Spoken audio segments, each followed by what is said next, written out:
तर आज first day आहे आमचा, जिथे आम्ही राहायला येणार होतो, माझा मुलगा आणि मी. तिथे आम्ही आलेलो आहे. 1 ऑगस्ट आहे आज. तर मी डॉलरमा म्हणून एक शॉप आहे तिकडे चालली आहे आणि तिथून मी सगळ्या बेसिक गोष्टी ज्या आहेत त्या घेणार आहे. तर आज मी फर्स्ट टाईम बाहेर आलेली आहे. मी एकटी आलेली आहे आणि मला जायचं आहे डॉलरमामध्ये. तर मी गुगल मॅपवरती मॅप लावलेला आहे डॉलरमाचा कसं जायचं आहे ते, आणि त्या ह्याच्याने चालली आहे त्या रोडने जसं दाखवेल असं. तिथले मॅप एकदम छान असतात, म्हणजे काही प्रॉब्लेम नाही आहे, व्यवस्थित दाखवतात कसं जायचं आहे ते. तर या मॅपमध्ये पब्लिक ट्रान्सपोर्ट म्हणून एक ऑप्शन आहे. तर तिथे असे सगळे डिटेल्स दिलेले आहेत. कारने जायचं असेल तर 7 मिनटं आहे आणि पब्लिक ट्रान्सपोर्टने जायचं असेल तर 30 मिनटं लागणार आहे आणि चालत जायचं असेल तर 40 मिनटं लागणार आहे. आणि जी पब्लिक ट्रान्सपोर्टचे बसेसची सेवा कधी कधी आहे ते पण दाखवलेलं आहे. तर आत्ता दुपारची आहे, पण मला आता वेळ आहे, तर मी चालत जाण्याचा विचार केलेला आहे आणि एक्सप्लोअर पण होईल, म्हणजे आजूबाजूला काय आहे कसं आहे हे सुद्धा कळेल, म्हणून मी आता चालत जात आहे. तर मी आता वॉकिंगचा ऑप्शन सिलेक्ट केलेला आहे आणि त्याच्याच खाली एक प्रिव्ह्यूचा ऑप्शन येतो. तो सिलेक्ट केल्यानंतर हे असे सगळे डिटेल्स येतात. तर हे सगळे डिटेल्स फॉलो केले तर आपल्याला जिथे हवे तिथे व्यवस्थित पोहोचू शकतो.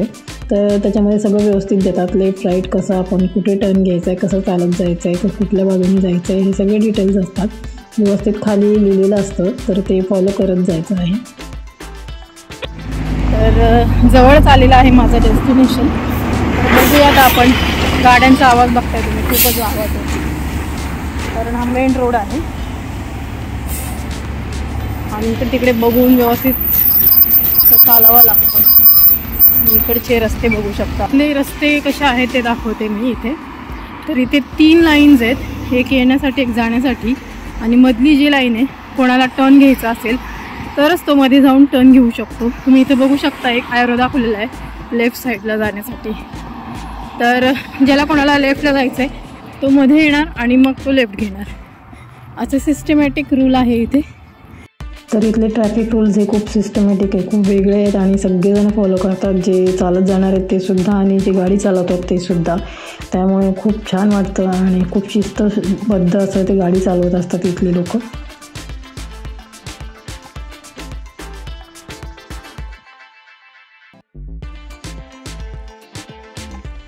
तर फायनली मी आलेले आहे डॉलरमाजवळ आणि आता इथे सिग्नल लागलेला आहे. समोर तुम्ही बघू शकता सिग्नलवरती एक हाताचा साईन आहे. तर थांबा म्हणून सांगितलेलं आहे. उजवीकडच्या आणि डावीकडच्या गाड्या चालू आहेत आणि आता सिग्नल बंद झाला की मग वॉकिंगचं साईन येईल, मग तेव्हा मी इथून हा रोड क्रॉस करणार आहे. आणि इथे प्रत्येक सिग्नलला क्रॉसिंगसाठी एक बटन असतं, म्हणजे जे पेडिट्रिशियन असतात त्यांना जर रोड क्रॉस करायचं असेल तर इथे हे बटन जे आहे हे दाबूनसुद्धा तुम्ही क्रॉस करू शकता. म्हणजे पहिलं बटन दाबायचं आणि मग गाड्या थांबतात आणि मग क्रॉस करायचं आहे रोड. साईन आता चेंज होणार आहे.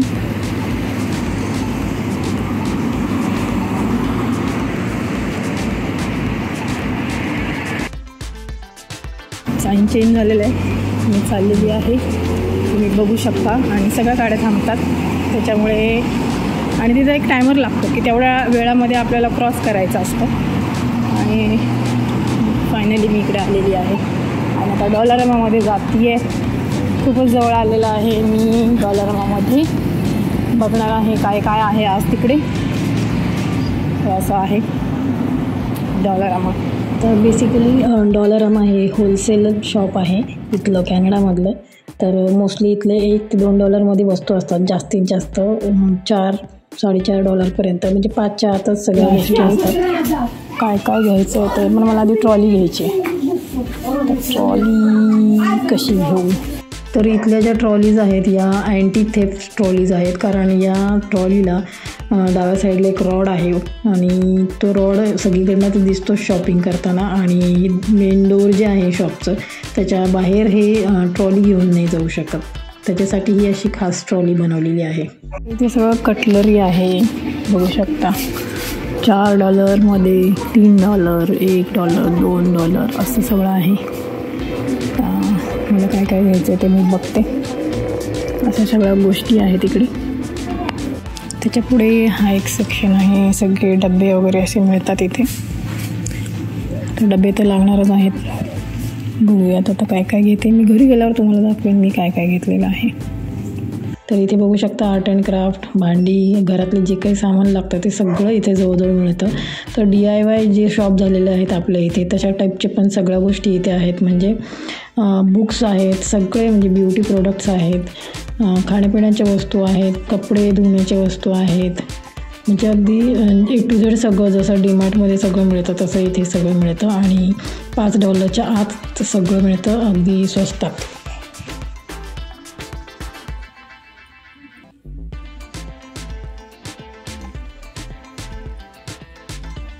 इथून मागे कसं आयुष शेअरिंगमध्ये राहत होता, त्याच्यामुळे एकमेकांची भांडी वापरणे किंवा शेअरिंगमध्ये स्वयंपाक करणे हे सगळं चालत होतं. पण आता मला बऱ्याचशा गोष्टी बनवाव्या लागणार आहेत त्याच्यासाठी, खाण्यापिण्याचं वगैरे. तर त्यासाठी मला थोडासा किराणा आणि काही डबे वगैरे असं बऱ्याचशा गोष्टी घ्यायच्या आहेत.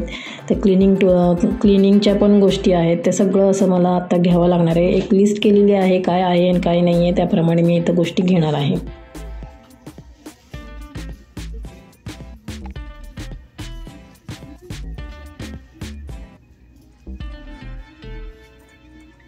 तर बाकीचा जो किराणा, डेअरी वगैरे अशा काही गोष्टी डेली आपल्याला खाण्यापिण्यासाठी लागतात. तर त्या सगळ्या गोष्टी मी जवळच एक कॅनेडियन सुपर स्टोअर आहे तिथून मी आणत आहे आत्ता.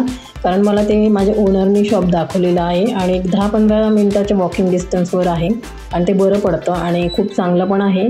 आणि त्याच्याबद्दलचा जो व्हिडिओ आहे, म्हणजे तो कॅनेडियन सुपर स्टोअर कसं आहे काय आहे त्याच्याबद्दल व्हिडिओ मी अपलोड करणारच आहे.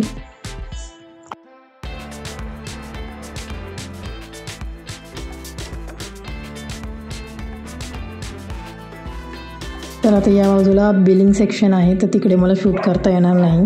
तर त्याच्या अलीकडे हे असे सगळ्या गोष्टी इथे ठेवलेल्या आहेत, बॅटरीज वगैरे. आणि बऱ्याच प्रकारचे चॉकलेट्ससुद्धा आहेत आणि स्वस्तसुद्धा आहे इतर शॉपपेक्षा.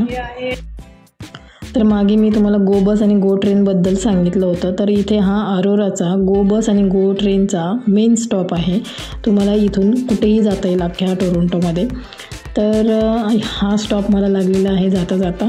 आणि तिथे जसं आपल्या रेल्वे स्टेशनला फाटक लागतं, आमच्या गावाला आहे तसं, तर तसं इथे फाटक लागलेलं आहे आणि त्याच्यासाठी या गाड्यासुद्धा थांबलेल्या आहेत. आता ही ट्रेन गेली की मग त्या गाड्यासुद्धा जातील. पण त्यांची थांबण्याची पद्धत बघा, सिस्टीम बघा, जे त्यांची लेन सोडून ते दुसरीकडे जात नाहीत, एका मागोमाग एक अशा गाड्या थांबलेल्या आहेत.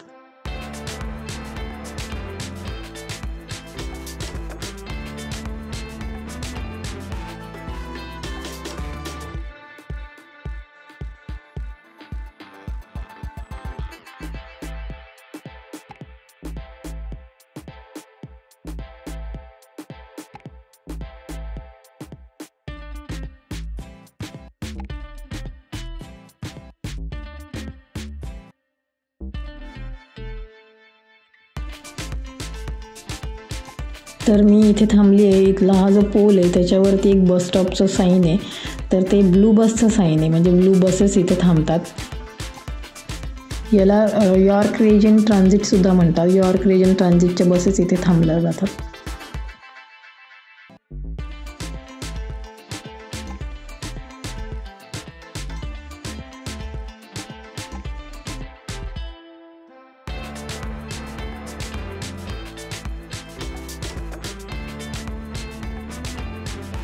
तर सिग्नल सुटून पुन्हा लागलेलं आहे आणि आता ती ट्रेन जाईल.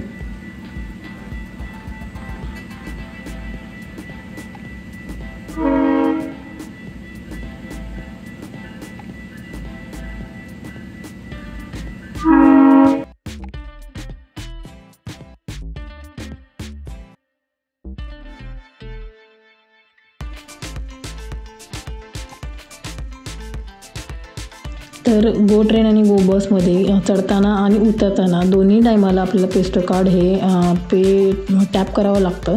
म्हणजे चढताना टॅप करायचं, मग उतरताना टॅप ऑफ करायचं, हे कंपल्सरी करावं लागतं. नाही केलं तर दिवसभरात जी ट्रेन कुठे कुठे फिरेल त्याचे सगळे चार्जेस आपल्या पेस्टो कार्डमधनं कट होत राहतात.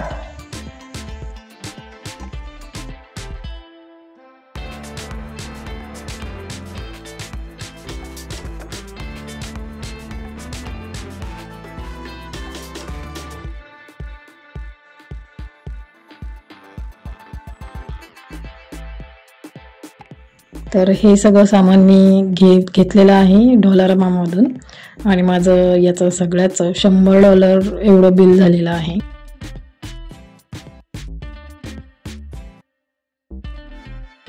तर भारतातून येताना मी जेव्हा काही गोष्टी आणल्या होत्या त्या सूटकेसमधनं म्हणजे बॅगेतनं काढल्या नव्हत्या, त्या आता आज मला अरेंज करायच्या आहेत. तर त्याचबरोबर या सगळ्या गोष्टी मला बघायचं आहे आता कुठे कुठे काय काय ठेवायचं आहे. आणि आयुष्यात सगळं लावलेलं आहेत गोष्टी, मुलाच्या गोष्टी तर लावलेल्या आहेत, म्हणजे इथे कपडे वगैरे अडकवले आहेत ते ठेवलेले आहेत. सगळ्या बॅग्स वगैरे अरेंज करून रूम आवरून घ्यायची आहे. मागच्या व्हिडिओमध्ये मी तुम्हाला सांगितलं होतं की ह्या वरच्या मजल्यावर 3 रूम आहेत. तर एका रूममध्ये 2 पंजाबी मुलं राहतात आणि ते इंडियन रेस्टॉरंटमध्ये काम करतात. तर त्यांनी पहिल्या दिवशी आम्हाला हे चिकन तंदुरी आणून दिलं होतं, तर तेच आम्ही खातो आहे. तर आजचं जेवण आहे तंदूर चिकन आणि ही चपाती आहे आणि ही हल्दीरामची फ्रोझन चपाती आहे. ती एका साईडनी अशी दिसते, एका साईडनी कच्ची वाटते, काय माहिती, पण टेस्टला तर तसे लागत नाही आहे, कसे भाजतात माहीत नाही, पण ही अशी आहे. आणि 12 चपात्यांचा एक पॅकेट मिळतं. तर मला तसे 2 पॅकेट्स घेतलं, $6 मिळालेले आहेत, म्हणजे $6 12 चपात्या मिळालेल्या आहेत. ती ऑफरमध्ये होती म्हणून, नाही तर तसं थोडं आणखी महाग पडतं. म्हणजे एक पॅकेट काहीतरी $4.5 पडतं, 2 पॅकेट $9, तर ते ऑफरमध्ये होते म्हणून मला $6 मिळालेलं आहे. तर असं माझं आजचं जेवण आहे. तर असा होता आजचा ब्लॉग. तुम्हाला कसा वाटला हे मला कमेंट करून सांगा. आणि आपला हा व्हिडिओ आवडला असेल तर लाईक करा, शेअर करा आणि आपल्या चॅनलला सबस्क्राईब केलं नसेल तर सबस्क्राईब करा. चला तर मग मी इथेच थांबते. पुन्हा भेटूया आपण पुढच्या व्हिडिओमध्ये. तोपर्यंत नमस्कार.